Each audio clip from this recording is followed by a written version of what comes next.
Hawak ko ang susi ng isang marangyang penthouse sa Makati na nagkakahalaga ng 50 milyong piso. Regalo ko ito sa kasal ng anak kong si Rico nang makatanggap ako ng mensahe mula sa hindi kilalang numero. Huwag kang pupunta sa kasal ng anak mo. Umalis ka na rito. Akala ko ay isa lang itong masamang biro. Agad kong tinawagan ang numero. Ang boses sa kabilang linya ay mula sa isang taong hindi ko na nakausap sa loob ng 15 taon. Ang sinabi niya sa 3 minutong tawag na iyon ay nagpaguho sa lahat ng paniniwala ko tungkol sa kaisa-isa kong anak. Ramdam ko ang lamig ng susi sa aking palad. Ito ang pinakamahalagang regalong ibibigay ko sana.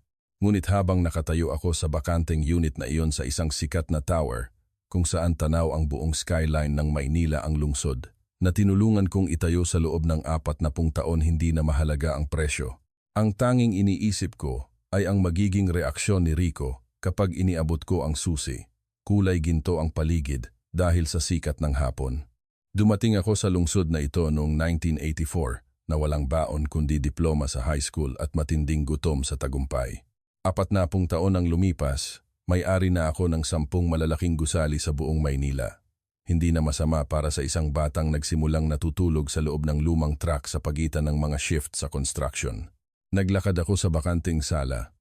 Umaalingaw-ngaw ang bawat hakbang ko sa sahig. Tiyak na magugustuhan ito ni Rico ang modernong kusina, ang teres na tanaw, ang luntiang bahagi ng lungsod. Lahat ng pangarap ko noong kasing edad ko siya, ngunit hindi ko nakamit hanggang sa nag-50 ako. Siguradong iiyak si Elena sa tuwa kung nakita niya ito. 8 taon na ang nakalilipas mula nang pumanaw ang asawa ko. Hindi na niya nakilala ang babaeng papakasalan ni Rico, pero maiintindihan niya na ang regalong ito ay hindi lang basta pagyayabang. Ito ay paghingi ng tawad para sa lahat ng hapunang hindi ko nasamahan, para sa mga laro niya sa school na hindi ko napuntahan dahil sa trabaho. Ito ay pangako na magsisimula ang pagsasama ni Rico ng mas maginhawa kaysa sa amin noon. Ang mga papeles ng titulo ay nasa counter. Handa na para sa pirma ko.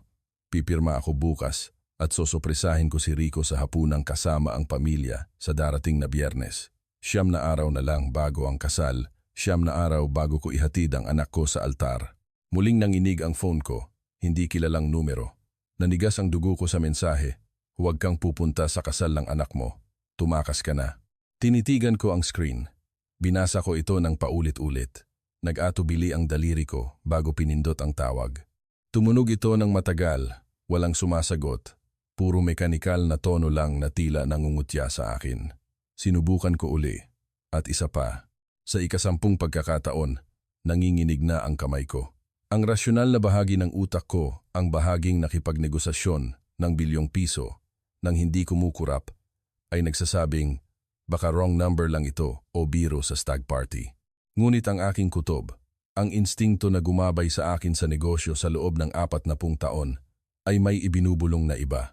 Pinilit kong mag-focus sa mga papeles, pinirmahan ang bawat pahina ng may katumpakan. Sa sandaling iyon, kay Rico na ang penthouse. Ano man ang ibig sabihin ng mensaheng iyon, hindi magbabago ang pagmamahal ko sa anak ko. Nilak ko ang pinto at isinilid ang susi sa bulsa. Bigla itong bumigat. Pakiramdam ko ay napakatagal ng biyahe sa elevator. Sa parking, 3 beses akong lumingon sa likuran ko. Habang nasa loob ng sasakyan, muli kong tiningnan ang mensahe. Huwag kang pupunta sa kasal ng anak mo. Tumakas ka na. Binura ko ito at pinaandar ang makina. Hindi masisira ng isang misteryosong mensahe ang malaking araw ng anak ko. Wala akong kamalay-malay na sa loob ng 9 na araw, hihilingin ko na sana ay nakinig ako sa babalang iyon. Biyernes ng gabi, 11:27.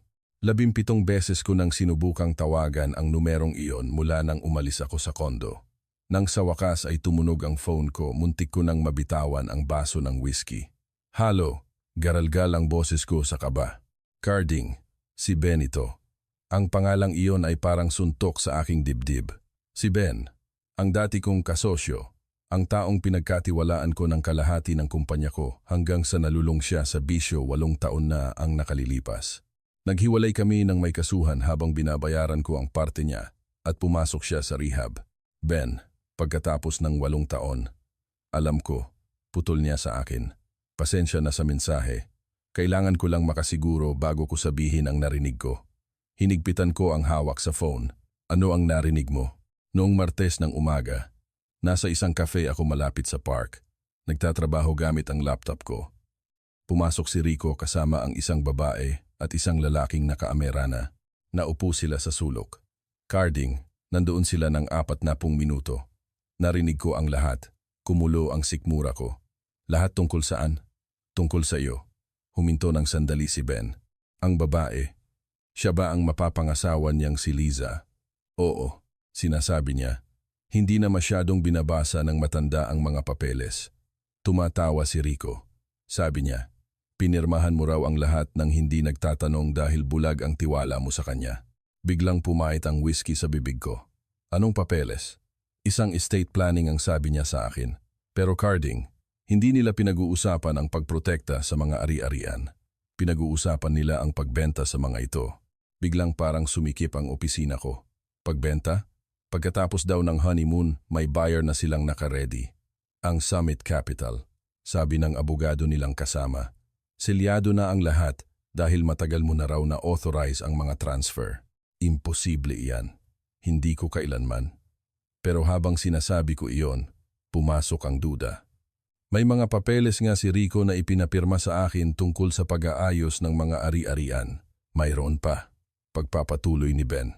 Sabi ni Rico, basta raw nasa nursing home na ang matanda. Tapos ang usapan, nagtatawanan sila. Pinag-uusapan ni Liza kung gaano kabilis ang proseso kapag idineklara ka nang hindi na kayang mag-isip sa sarili. Carding, balak ka nilang ipakumpiska. Anak ko, bulong ko. Baka naman nagkamali ka lang ng dinig. Hindi magagawa ni Rico iyon. Naka5 metro lang ako sa kanila sa loob ng 40 minuto. Narinig ko ang plano ng abogado, ang mga petsa, kung paano ito gagawing legal. Ang babaeng iyon, si Liza. May mga kakilalang doktor na handang magbigay ng peking diagnosis sa tamang presyo. Lumabo ang paningin ko. Tiningnan ko ang litrato ng pamilya sa mesa ko ang graduation ni Rico. 5 taon na ang nakalipas. Pareho kaming nakangiti. Ang akbay niya sa akin noon ay tila nanunukso na ngayon. Ben, bakit mo ito sinasabi sa akin? Pagkatapos ng 8 taon, dahil niligtas mo ang buhay ko noong pinilit mo akong mag-rehab, kahit na kinamuhian kita noon. Nanginig ang boses niya. 6 na taon na akong malinis, Carding. Mayroon na akong sariling recovery program. Kaya ko lang sila narinig dahil nandoon ako para sa isang client meeting. Noong narinig ko ang boses ni Rico, aalis na sana ako, pero narinig ko ang plano nila. Hindi ito pwedeng mangyari. Carding, makinig ka. Sabi nila ayos na ang lahat pagkatapos ng kasal. Wala ka ng ilang linggo para ayusin ito. Mayroon ka na lang ilang araw, o baka mas maikli pa. Natahimik ang linya, tanging ang mabilis kong paghinga ang naririnig. Anong papeles? Tanong ko sa wakas. Ano ang pinirmahan ko? Iyan ang kailangan mong alamin. Bilisan mo. Bago magsabado. Naputol ang tawag. Nanatili akong nakaupo sa dilim ng aking opisina. Nakatitig sa graduation picture na iyon. 5 taon na ang nakalilipas. Niyakap ako ng mahigpit ni Rico at sinabing, salamat sa lahat pa. Hindi ko ito magagawa kung wala ka. Ano ang nangyari sa pagitan ng sandaling iyon at ng Martes ng umaga sa isang cafe sa Maynila? Nanginginig ang aking mga kamay habang hinahalughog ko ang aking filing cabinet. Sa kung saan, nandoon ang mga papeles na ipinapirma ni Rico. Estate planning, sabi niya noon. Isang rutinang pag-aayos lang daw. Wala akong kamalay-malay sa matutuklasan ko. Dumating ang Sabado ng napakabilis. 3 oras lang ang tulog ko bago ko hinalughog ang opisina ko sa bahay. Hinahanap ang mga papeles na ibinalita ni Ben. Nagkalat ang mga folder sa sahig. 40 taon ng mga kontrata at dokumento ang nakasabog na parang mga tuyong dahon pero wala akong pakialam sa gulo. Kailangan kong mahanap ang panlilinlang ni Rico. Biglang naging malinaw ang lahat sa alaala ko. 3 linggo na ang nakalilipas, huling bahagi ng Setyembre, isang Miyerkules ng hapon. Dumating si Rico bitbit ang isang leather folder. Kailangan lang daw pirmahan itong estate planning para sa abogado ko. Busy ako noon sa pagre-review ng mga kontrata kaya hindi ako masyadong tumingin. Para protektahan ang mga ari-arian ng pamilya, sabi niya ng napakanatural, na tila nagkukwento lang tungkol sa panahon. Sabi ni Attorney Santos, kailangan daw nating i-update ito bawat ilang taon. Si Attorney Santos ang matagal ko ng abogado. Siyempre, nagtiwala ako. Nakausap na ba ng abogado mo si Attorney Santos? Oo pa, nag-coordinate na sila sa mga legal terms. Ngumiti si Rico ng kanyang nakasanayang ngiti. Alam mo naman ang mga abogado, lahat gusto may kopya. Kinuha ko ang ballpen ko. Saan pipirma? Dito po sa initial. Dito ang pirma. Dito ang petsa. Itinuturo ng daliri niya ang mga pahina. Pag-usapan na rin natin ang menu sa kasal habang pumipirma ka. Gusto ni Liza na makuha ang opinyon mo sa pagkain. At parang tanga akong pumirma sa bawat pahina, halos hindi nagbabasa habang pinagdedesisyonan kong isda o baka ang isisilbi habang pinipirmahan ko ang sarili kong kapahamakan. Kinuha ni Rico ang mga dokumento, hinalikan ako sa pisngi, at umalis na sumisipol pa. 3 linggo na ang nakalilipas iyon. Ngayon, sa gitna ng magulong opisina, nahanap ko ang mga kopya. May label pa itong isinulat ko mismo. Estate Planning 2024. Ako mismo ang nag-file nito. Dahil buo ang tiwala ko sa aking anak. Nanginginig ang kamay ko habang binabasa ang mga papeles. Hindi ito estate planning. Ito ay isang special power of attorney na nagbibigay kay Rico ng buong kapangyarihan sa aking pananalapi at paglilipat ng mga titulo sa ilalim ng isang kumpanyang nagngangalang R.M. Holdings. Binuksan ko ang laptop ko at hinanap ang R.M. Holdings sa Business Registry. Lumabas ang resulta. Rehistrado noong Agosto 15, 2024. Sole Director, Rico Manuel Martinez. Shareholder, Rico Manuel Martinez. Wala ang pangalan ko kahit saan, hindi bilang partner, hindi bilang may-ari, at lalong hindi bilang kinatawan. R.M. Holdings. Ang apelyido ko sa isang kumpanyang hindi sa akin, na binuo ng anak ko para pagnakawan ako. Nagpatuloy ako sa pagbabasa ng may kilabot. May kontrata na para sa pre-sale sa pagitan ng R.M. Holdings at Summit Capital na may petsang Setyembre 15, 2024. Halaga, 1 bilyong piso para sa 10 kong gusali. Ang halaga ng mga ito sa merkado ay mahigit 2 bilyon. Ibinibenta nila ang pinaghirapan ko sa buong buhay ko sa halagang wala pang kalahati ng tunay na presyo nito. Nakita ko ang pangalan ng abogado sa bawat pahina. Dante Valdez. Tinitigan ko ang pangalang iyon. May kung anong pamilyar sa kanya. Parang isang salitang nasa dulo ng dila ko. Kilala ko siya. Nakatrabaho ko na siya dati. Pamilyar ang pangalan sa paraang hindi ko agad maalala. Pero wala ng oras para mag-isip pa. Ang sarili kong pirma ang nakatingin sa akin sa bawat dokumento. Juan Carding Martinez. May petsang Setyembre 20, 2024 ang araw na dumating si Rico, bitbit ang leather folder at ang kanyang mga kasinungalingan. Sobrang proud ko pa noon na gusto ni Rico matuto sa negosyo, na nagiging responsable na siya. Ngunit ang natutunan niya pala ay kung anong mga papel ang magpapahintulot sa kanya na nakawin ang lahat ng itinayo ko. Kinuha ko ang phone ko at hinanap ang pangalang kailangan ko. Lito Torres, isang private investigator. Ginamit ko na siya dati para i-background check ang mga empleyado at kasosyo. Ngayon, kailangan ko siyang gamitin para imbestigahan ang sarili kong anak. Lito, si Carding ito. Kailangan ko ng detalyadong report sa 2 tao. Ngayon din. Gaano kabilis? Kailangan ko na ito kahapon pa. Sabado ng hapon, tumawag si Lito. Seryoso ang boses niya. Si Liza Rivas ay may utang na halos 20 milyong piso sa mga credit card. Sagad na lahat sa loob ng 18 buwan. Puro luho, biyahe, at mamahaling gamit. Si Rico naman ay may mahigit 5 milyong pisong utang sa mga personal loan. Bumili siya ng sports car na hindi niya kayang bayaran. Nagrenta rin siya ng kondo sa halagang 400,000 kada buwan noong Agosto. Pareho silang nalulunod sa utang. Nanikip ang dibdib ko. Mayroon pa, dagdag ni Lito. Ang legal na pangalan ni Liza hanggang 2019 ay Nina Valdez. Uminog ang paligid ko. Valdez, gaya ni Dante Valdez ang kapatid niya.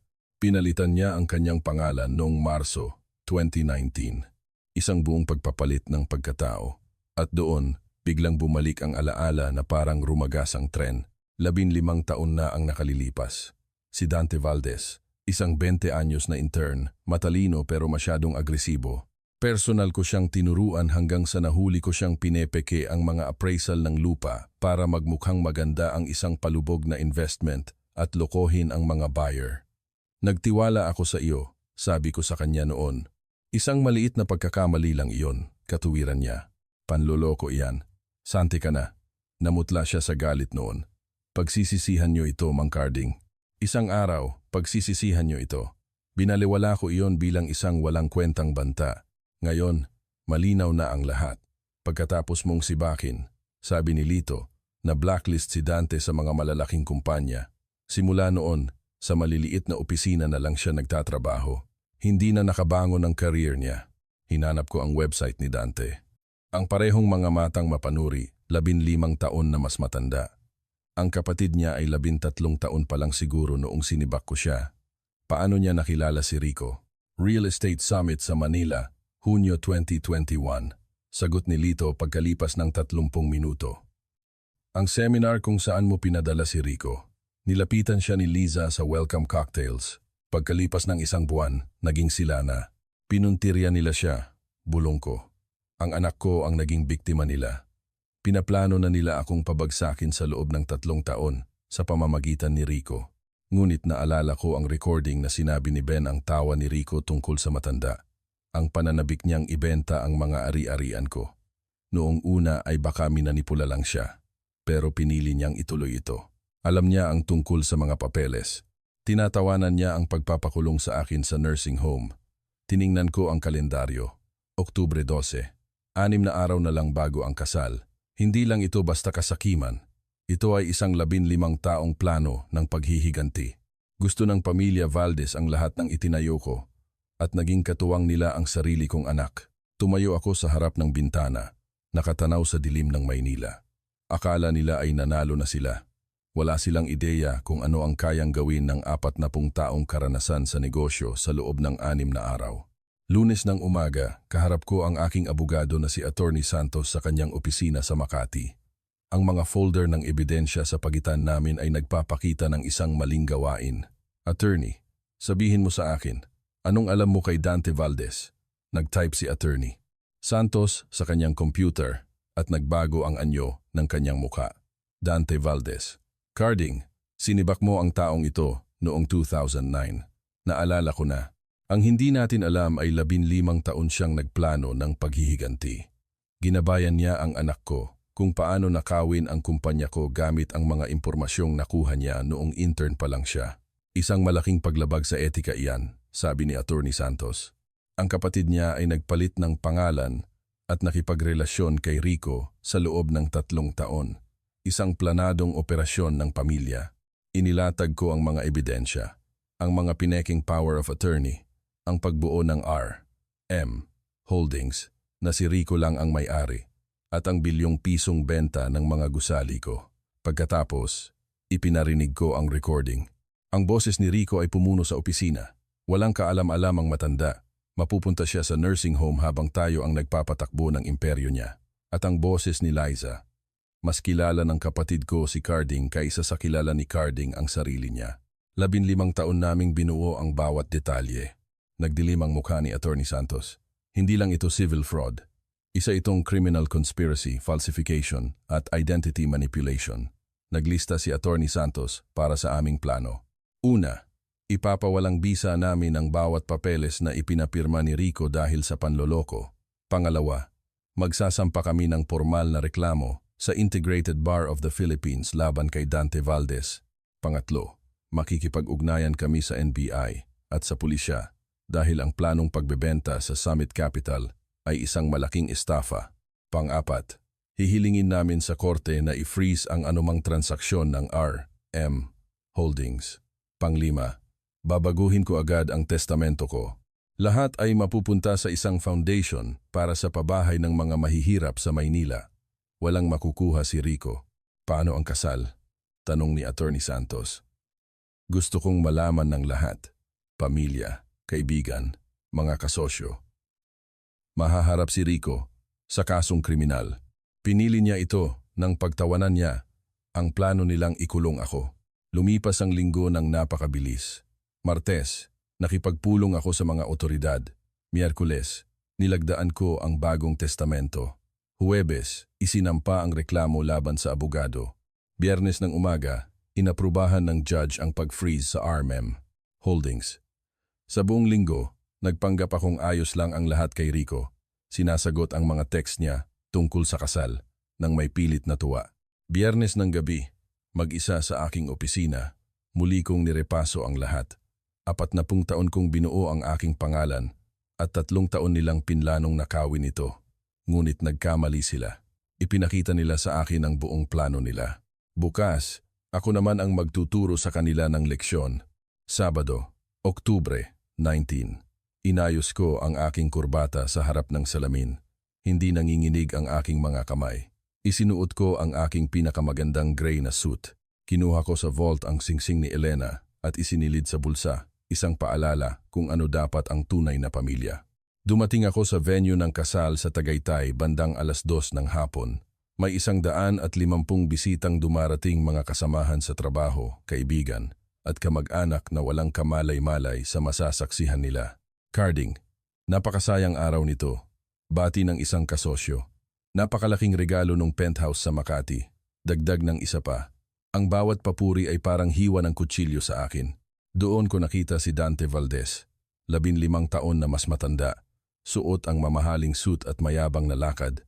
Nagpapanggap na isang mapagmalaking kuya. Nagtagpo ang aming mga mata. Ngumiti siya ng may kumpiyansa. Akala niya ay nanalo na siya. Tumango lang ako at umiwas ng tingin.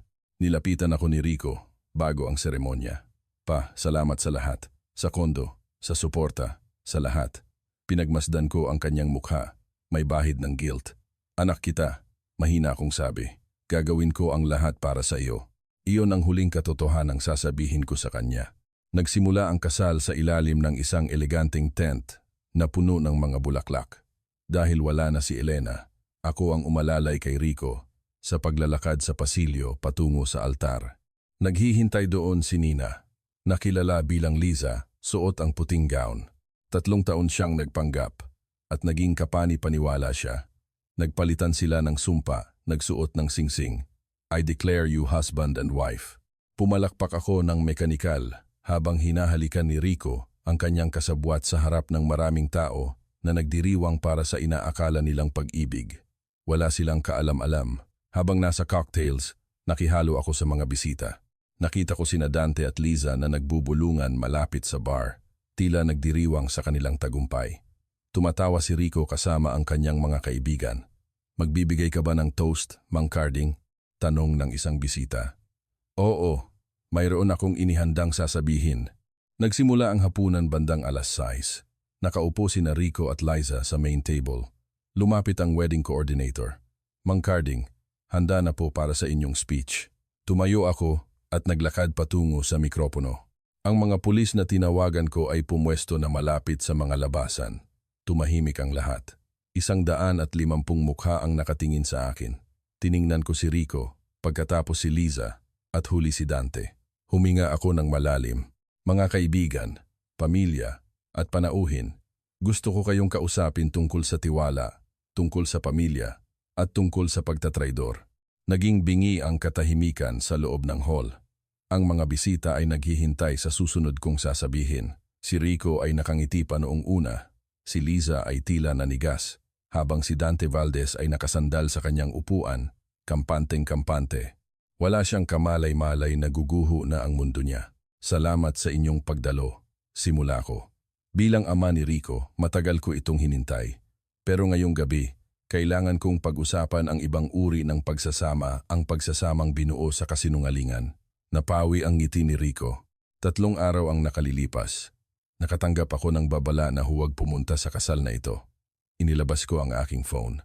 Ito ay nakuha noong huling hapon nating magkakasama. Pinindot ko ang play button.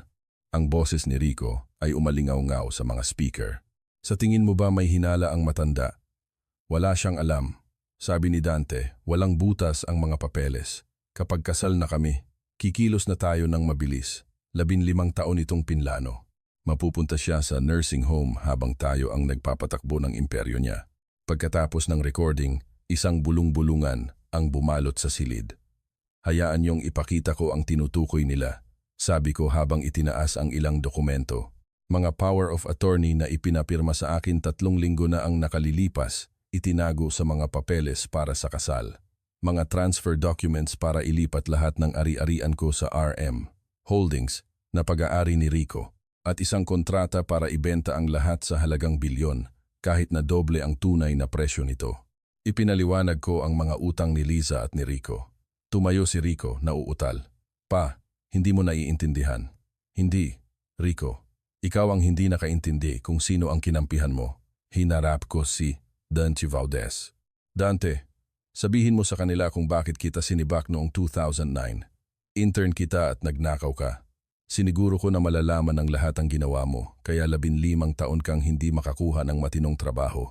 Huminto ako para maramdaman niya ang bigat ng aking mga salita. Si Dante Valdez ay kapatid ni Liza. Nina Valdez ang tunay niyang pangalan. Binago niya ang kanyang pagkakakilanlan para mapalapit kay Rico noong 2021. Ang 3 taong relasyon na ito ay isang paghihiganti. Tiningnan ko ang anak ko. Rico, gusto ko sanang maniwala na biktima ka lang. Pero ang recording na iyon ang nagpatunay na kasabwat ka. Tinawanan mo ang pagpapakulong sa akin.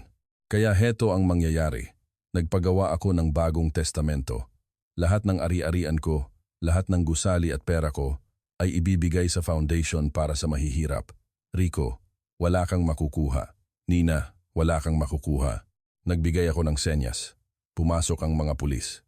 Dante Valdez, Nina Valdez, inaresto kayo sa kasong conspiracy, falsification, at estafa. Rico Martinez, kailangan mo ring sumama para sa interogasyon. Nagkagulo sa loob ng hall. Sinubukan ni Dante na tumakas, pero naharangan siya.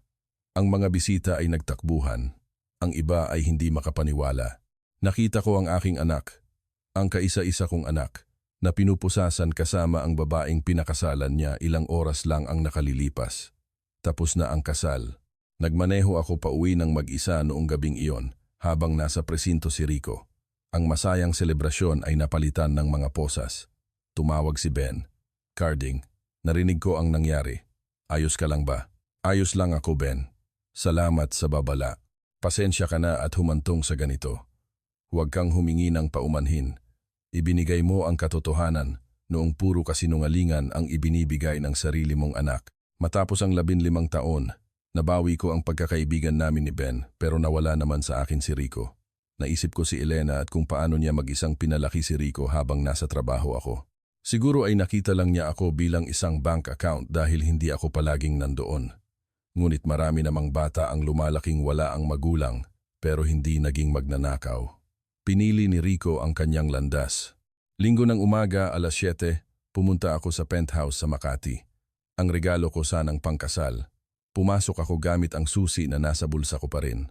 Bakante ang unit, puro bintana, at ang pagsikat ng araw sa ibabaw ng Maynila. Nagmuni-muni ako kung ano ang dapat na ibig sabihin ng regalong ito. Gusto ko sanang bigyan si Rico ng simula na hindi ko naranasan. Gusto ko sanang bigyang pugay ang alaala ni Elena sa pamamagitan ng pagiging bukas palad sa aming anak. Sa halip, gumastos ako ng 50 milyon para sa isang regalong hindi kailanman maibibigay. Ano kayang sasabihin mo, mahal? Bulong ko sa alaala ng aking asawa. Parang naririnig ko siyang nagsasabing, ang pamilya ang pinakamahalaga. Pero ang dangal at katapatan ay hindi rin dapat mawala. At ang pagtatraidor ay hindi dapat gantimpalaan. Kinuha ko ang kanyang singsing sa aking bulsa. Ipinagtanggol ko ang itinayo naming dalawa. Pero nawala ang anak namin. Nag-vibrate ang phone ko. Mensahe mula kay Rico. Pa, pakiusap. Pwede ba tayong mag-usap? Tinitigan ko ang mensahe. Hindi ko binura pero hindi rin ako sumagot. Siguro balang araw. Pero hindi ngayon.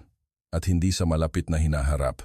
Nanalo ako sa laban at nailigtas ko ang bunga ng aking pagsisikap laban sa isang dekadang paghihiganti. Mahaharap sa kaso sina Dante at Nina. At pagbabayaran ni Rico ang kanyang mga gawa. Pero habang iniiwan ko ang susi sa counter at lumalabas ng bakanteng penthouse na iyon, pakiramdam ko ay kasing walang laman ko ang silid. May mga panalo na mas masakit pa kaysa sa pagkatalo.